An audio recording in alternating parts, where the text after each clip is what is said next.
ce ne sont pas simplement les formateurs qui prennent la décision seuls. Il y a des prêtres, mais aussi des laïcs, et c'est ensemble que nous discernons. Et puis, les 2 dernières années de la formation, il y a la mise en place d'une équipe d'accompagnement. Et c'est cette équipe qui va accompagner de façon régulière le séminariste vers l'ordination diaconale et l'ordination presbytérale. Et avant l'ordination, on réunit cette équipe pour demander son avis. Et je me souviens avoir vécu les premières années ici où, suite à des remarques pertinentes de l'équipe d'accompagnement, eh bien, on a décidé d'interrompre la formation d'un séminariste. Pour dire quand même que l'avis des laïcs, on en tient compte. Voilà.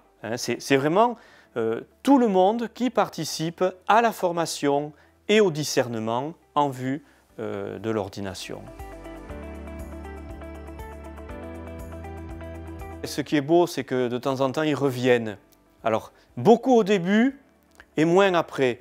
Mais ça ne veut pas dire qu'on ne garde pas des liens. Voilà, on a souvent des rencontres ici au séminaire, soit parce que le jeune prêtre commence à accueillir des séminaristes dans la paroisse, donc on a des rencontres avec les prêtres qui accueillent des séminaristes. Ceux du diocèse, bien évidemment, on les revoit. Ceux des autres diocèses, on les revoit pour des ordinations. Et on sent que vraiment, on est liés par tout ce qui a été vécu.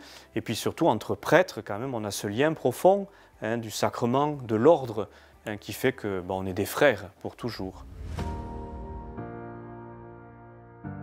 De rester eux-mêmes, avec leur charisme profond, parce qu'ils ont chacun quelque chose d'extraordinaire à porter.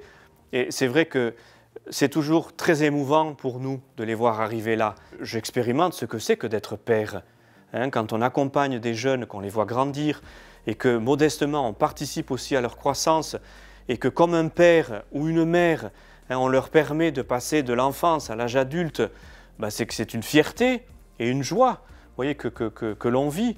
Voilà. Donc moi, à la fois, j'ai envie de leur dire qu'on est fiers d'eux, qu'on est heureux de les avoir accompagnés, qu'on est ému, qu'on leur dit merci de nous avoir permis de vivre ça. Et puis voilà, qu'ils partent sans peur, sans crainte, parce qu'ils ont en eux quelque chose de profond et de très fort.